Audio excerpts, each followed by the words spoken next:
욥기 38장. 그때 주님께서 욥에게 폭풍이 몰아치는 가운데서 대답하셨다. 내가 누구이기에 무지하고 헛된 말로 내 지혜를 의심하느냐. 이제 허리를 동이고 대장부답게 일어서서 묻는 말에 대답해 보아라. 내가 땅에 기초를 놓을 때에 네가 거기에 있기라도 하였느냐. 내가 그처럼 많이 알면 내 물음에 대답해 보아라. 누가 이 땅을 설계하였는지 너는 아느냐? 누가 그 위에 측량줄을 띄웠는지 너는 아느냐? 무엇이 땅을 버티는 기둥을 잡고 있느냐? 누가 땅에 주춧돌을 놓았느냐? 그날 새벽에 별들이 함께 노래하였고 천사들은 모두 기쁨으로 소리를 질렀다. 바닷물이 땅속 모태에서 터져 나올 때에 누가 문을 닫아 바다를 가두었느냐? 구름으로 바다를 덮고 흑암으로 바다를 감싼 것은 바로 나다. 바다가 넘지 못하게 금을 그어놓고 바다를 가두고 문빗장을 지른 것은 바로 나다. 여기까지는 와도 된다. 그러나 더 넘어서지는 말아라. 도도한 물결을 여기에서 멈추어라 하고 바다에게 명한 것이 바로 나다. 내가 지금까지 살아오면서 내가 아침에게 명령하여 동이 트게 해본 일이 있느냐? 새벽에게 명령하여 새벽이 제자리를 지키게 한 일이 있느냐? 또 새벽에게 명령하여 땅을 옷깃 휘어잡듯이 거머쥐고 마구 흔들어서 악한 자들을 털어내게 한 일이 있느냐? 대낮의 광명은 언덕과 계곡을 옷의 주름처럼 토판에 찍은 도장처럼 뚜렷하게 보이게 한다. 대낮의 광명은 너무나도 밝아서 악한 자들의 폭행을 훤히 밝힌다. 바다속 깊은 곳에 있는 물 근원에까지 들어가 보았느냐? 그 밑바닥 깊은 곳을 거닐어 본 일이 있느냐? 죽은 자가 들어가는 문을 들여다본 일이 있느냐? 그 죽음의 그늘이 드리운 문을 본 일이 있느냐? 세상이 얼마나 큰지 짐작이나 할 수 있겠느냐? 이 모든 것을 알고 있다면 어디 내 말 한번 들어보자. 빛이 어디에서 오는지 아느냐? 어둠의 근원이 어디에 있는지 아느냐? 빛과 어둠이 있는 그곳이 얼마나 먼 곳에 있는지 그곳을 보여줄 수 있느냐? 빛과 어둠이 있는 그곳에 이르는 길을 아느냐? 알고 말고 너는 알 것이다. 내가 이 세상을 만들 때부터 지금까지 내가 살아왔고 내가 세상 만드는 것을 내가 보았다면 내가 오죽이나 잘 알겠느냐? 눈을 쌓아둔 창고에 들어간 일이 있느냐? 우박 창고를 들여다본 일이 있느냐? 이것들은 내가 환난이 생겼을 때에 쓰려고 간직해 두었고 전쟁할 때에 쓰려고 준비해 두었다. 해가 뜨는 곳에 가본 적이 있느냐? 동풍이 불어오는 그 시발점에 가본 적이 있느냐? 쏟아진 폭우가 시내가 되어서 흐르도록 개울을 낸 이가 누구냐? 천둥과 번개가 가는 길을 낸 이가 누구냐? 사람이 없는 땅, 인기척이 없는 광야에 비를 내리는 이가 누구냐? 메마른 거친 땅을 적시며 굳은 땅에서 불이 돋아나게 하는 이가 누구냐? 비에게 아버지가 있느냐? 누가 이슬 방울을 낳기라도 하였느냐? 얼음은 어느 모태에서 나왔으며 하늘에서 내리는 서리는 누가 낳았느냐? 물을 돌같이 굳게 얼리는 이, 바다의 수면도 얼게 하는 이가 누구냐? 내가 북두칠성의 별대를 한데 묶을 수 있으며 오리온 성좌를 묶은 띠를 풀 수 있느냐? 내가 철을 따라서 성좌들을 이끌어낼 수 있으며 큰 곰자리와 그 별대를 인도하여 낼 수 있느냐? 하늘을 다스리는 질서가 무엇인지 아느냐? 또 그런 법칙을 땅에 적용할 수 있느냐? 내 소리를 높여서 구름에게까지 명령을 내릴 수 있느냐? 구름에게 명령하여 너를 흠뻑 적시게 할 수 있느냐? 번개를 내보내어 번쩍이게 할 수 있느냐? 그 번개가 내게로 와서 우리는 명령만 기다립니다 하고 말하느냐? 강물이 범람할 것이라고 알리는 따오기에게 나일강이 넘칠 것이라고 말해주는 이가 누구냐? 비가 오기 전에 우는 수탉에게 비가 온다고 말해주는 이가 누구냐? 누가 구름을 셀 만큼 지혜로우냐? 누가 하늘의 물주머니를 기울여서 비를 내리고 누가 지혜로워서 티끌을 진흙덩이로 만들고 그 진흙덩이들을 서로 달라붙게 할 수 있느냐? 내가 사자의 먹이를 계속하여 댈 수 있느냐?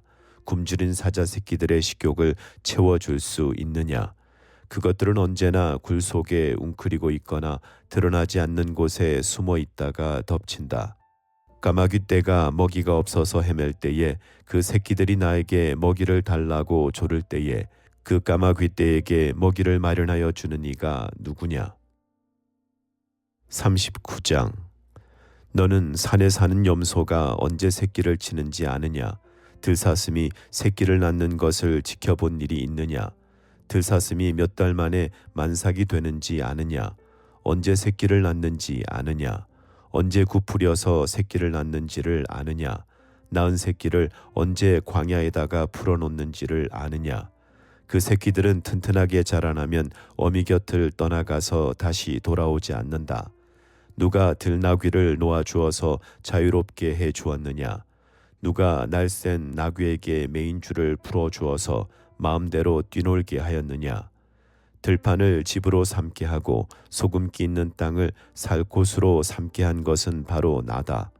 들나귀가 시끄러운 성읍에서 멀리 떨어져 있으므로 아무도 들나귀를 길들이지 못하고 일을 시키지도 못한다.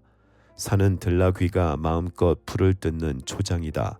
푸른 풀은 들나귀가 찾는 먹이다. 들소가 내 일을 거들어 주겠느냐? 들소가 내 외양간에서 잠을 자겠느냐? 내가 들소에게 쟁기를 메어 주어서 밭을 갈게 할 수 있느냐? 들소들이 내 말을 따라서 밭을 갈겠느냐? 들소가 힘이 센 것은 사실이지만 내가 하기 힘든 일을 들소에게 떠맡길 수 있겠느냐? 들소가 심은 것을 거두어 들여서 타작마당에 쌓아줄 것 같으냐? 타조가 날개를 재빠르게 치기는 하지만 황새처럼 날지는 못한다. 타조가 땅바닥에다가 알을 낳는 것은 흙이 그 알을 따스하게 해주기를 바라기 때문이다. 그러나 그 알이 발에 밟혀서 깨어질 수 있음을 알지 못한다. 들짐승이 그 알을 짓밟을 수도 있음을 알지 못한다. 타조는 알을 거칠게 다루기를 마치 제가 낳은 알이 아닌 것 같이 하고 알을 낳는 일이 헛수고가 되지나 않을까 하고 걱정도 하지 못하니 이것은 나 하나님이 타조를 어리석은 짐승으로 만들고 지혜를 주지 않았기 때문이다. 그러나 타조가 한번 날개를 치면서 달리기만 하면 말이나 말 탄 사람쯤은 우습게 여긴다. 욥은 대답해 보아라. 말에게 강한 힘을 준 것이 너냐? 그 목에 흩날리는 갈기를 달아준 것이 너냐? 내가 말을 메뚜기처럼 뛰게 만들었느냐? 사람을 두렵게 하는 그 위세당당한 콧소리를 내가 만들어 주었느냐? 앞발굽으로 땅을 마구 파대면서 힘껏 앞으로 나가서 싸운다. 그것들은 두려움이라는 것을 모른다. 칼 앞에서도 돌아서지 않는다. 말을 탄 용사의 화살통이 덜커덕 소리를 내며 긴 창과 짧은 창이 햇빛에 번쩍인다. 나팔 소리만 들으면 머물러 서 있지 않고 흥분하여 성난 모습으로 땅을 박차면서 내달린다. 나팔을 불 때마다 힝힝하고 콧김을 품으며 멀리서 벌어지는 전쟁 냄새를 맡고 멀리서도 지휘관들의 호령과 고함 소리를 듣는다. 매가 높이 솟아올라서 남쪽으로 날개를 펴고 날아가는 것이 내게서 배운 것이냐? 독수리가 하늘 높이 떠서 높은 보금자리를 만드는 것이 내 명령을 따른 것이냐? 독수리는 바위에 집을 짓고 거기에서 자고 험한 바위와 요새 위에 살면서 거기에서 먹이를 살핀다. 그의 눈은 멀리서도 먹이를 알아본다. 독수리 새끼는 피를 빨아먹고 산다. 주검 있는 곳에 독수리가 있다. 40장. 주님께서 또 욥에게 말씀하셨다. 전능한 하나님과 다투는 욥아, 내가 나를 꾸짖을 셈이냐? 내가 나를 비난하니 어디 나에게 대답해 보아라. 그때의 욥이 주님께 대답하였다. 저는 비천한 사람입니다. 제가 무엇이라고 감히 주님께 대답할 수 있겠습니까? 다만 손으로 입을 막을 뿐입니다. 이미 말을 너무 많이 했습니다. 더 할 말이 없습니다. 그러자 주님께서 폭풍 가운데서 다시 말씀하셨다. 이제 허리를 동이고 대장부답게 일어서서 내가 묻는 말에 대답하여라. 아직도 너는 내 판결을 비난하려느냐? 내가 자신을 옳다고 하려고 내게 잘못을 덮어 씌우려느냐? 내 팔이 하나님의 팔만큼 힘이 있느냐? 내가 하나님처럼 천둥소리 같은 우렁찬 소리를 낼 수 있느냐? 어디 한번 위엄과 존귀를 갖추고 영광과 영화를 갖추고 교만한 자들을 노려보며 내 끓어오르는 분노를 그들에게 쏟아내고 그들의 기백을 꺾어보아라. 모든 교만한 자를 살펴서 그들을 비천하게 하고 악한 자들을 그 서 있는 자리에서 짓밟아서 모두 땅에 묻어보아라. 모두 얼굴을 천으로 감아서 무덤에 뉘어보아라. 그렇게만 할 수 있다면 나는 너를 찬양하고 내가 승리하였다는 것을 내가 인정하겠다. 배의 못을 보아라. 내가 너를 만든 것처럼 그것도 내가 만들었다. 그것이 소처럼 풀을 뜯지만 허리에서 나오는 저 억센 힘과 배에서 뻗쳐나오는 저 놀라운 기운을 보아라. 꼬리는 백향목처럼 뻗고 넓적다리는 힘줄로 단단하게 감쌌다. 뼈대는 노처럼 강하고 갈비뼈는 쇠빗장과 같다. 그것은 내가 만든 피조물 가운데서 으뜸가는 것, 내 무기를 들고 다니라고 만든 것이다. 모든 들짐승이 즐겁게 뛰노는 푸른 산에서 자라는 푸른 풀은 그것의 먹이다. 그것은 연꽃잎 아래에 눕고 갈대밭 그늘진 곳이나 늪 속에다가 몸을 숨긴다. 연꽃잎 그늘이 그것을 가리고 냇가의 버드나무들이 그것을 둘러싼다. 강물이 넘쳐도 놀라지 않으며 요단강의 물이 불어서 입에 차도 태어나다. 누가 그것에 눈을 감겨서 잡을 수 있으며 누가 그 코에 갈고리를 꿰을 수 있느냐. 41장.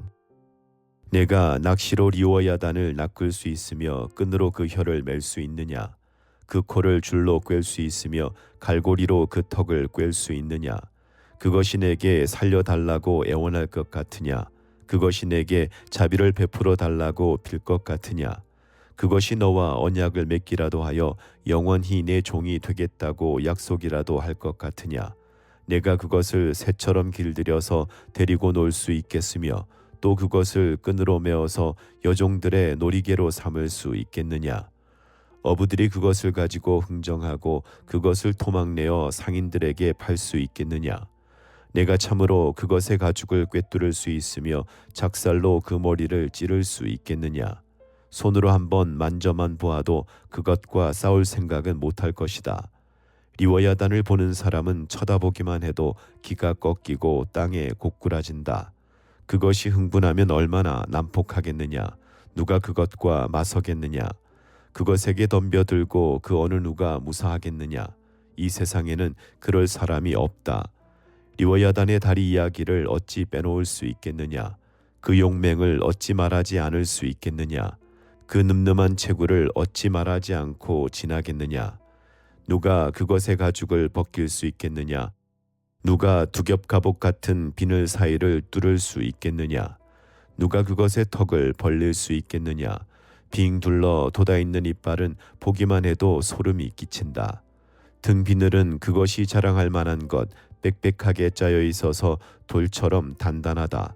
그 비늘 하나하나가 서로 이어 있어서 그 틈으로는 바람도 들어가지 못한다. 비늘이 서로 연결되어 꽉 달라붙어서 그 얽힌 데가 떨어지지도 않는다. 재채기를 하면 불빛이 번쩍거리고 눈을 뜨면 그 눈꺼풀이 치켜 올라가는 모양이 동이 트는 것과 같다. 입에서는 횃불이 나오고 불똥이 튄다. 콧구멍에서 펑펑 쏟아지는 연기는 끓는 가마 밑에서 타는 갈대 연기와 같다. 그 숨결은 숯불을 피울만 하고 입에서는 불꽃이 나온다. 목에는 억센 힘이 들어있어서 보는 사람마다 겁에 질리고 만다. 살갗은 쇠로 입힌 듯이 약한 곳이 전혀 없다. 심장이 돌처럼 단단하니 그 단단하기가 맷돌 아랫짝과 같다. 일어나기만 하면 아무리 힘센 자도 벌벌 떨며 그 몸부림치는 소리에 기가 꺾인다. 칼을 들이댄다 하여도 소용이 없고 창이나 화살이나 표창도 맥을 쓰지 못한다. 쇠도 지푸라기로 여기고 놋은 썩은 나무 정도로 생각하니 그것을 쏘아서 도망치게 할 화살도 없고 무림매 돌도 아예 바람에 날리는 겨와 같다. 몽둥이는 지푸라기쯤으로 생각하며 창이 날아오는 소리에는 코웃음만 친다. 백가죽은 날카로운 질그릇 조각과 같아서 타작기가 핥힌 진흙바닥처럼 지나간 흔적을 남긴다. 물에 뛰어들면 깊은 물을 가마솥의 물처럼 끓게 하고 바다를 기름 가마처럼 휘젓는다. 한번 지나가면 그 자취가 번쩍번쩍 빛을 내니 깊은 바다가 백발을 휘날리는 것처럼 보인다. 땅 위에는 그것과 겨룰 만한 것이 없으며 그것은 처음부터 겁이 없는 것으로 지음을 받았다. 모든 교만한 것들을 우습게 보고 그 거만한 모든 것 앞에서 왕노릇을 한다. 42장. 욥이 주님께 대답하였다. 주님께서는 못하시는 일이 없으시다는 것을 이제 저는 알았습니다. 주님의 계획은 어김없이 이루어진다는 것도 저는 깨달았습니다. 잘 알지도 못하면서 감히 주님의 뜻을 흐르놓으려 한 자가 바로 저입니다. 깨닫지도 못하면서 함부로 말을 하였습니다. 제가 알기에는 너무나 신기한 일들이었습니다. 주님께서 말씀하셨습니다. 들어라, 내가 말하겠다. 내가 물을 터이니 내게 대답하여라 하셨습니다. 주님이 어떤 분이시라는 것을 지금까지는 제가 귀로만 들었습니다. 그러나 이제는 제가 제 눈으로 주님을 뵙습니다. 그러므로 저는 제 주장을 거두어 드리고 티끌과 잿더미 위에 앉아서 회개합니다. 주님께서는 욥에게 말씀을 마치신 다음에 대만 사람 엘리바스에게 이렇게 말씀하셨다. 내가 너와 내 두 친구에게 분노한 것은 너희가 나를 두고 말을 할 때에 내 종 욥처럼 옳게 말하지 못하였기 때문이다.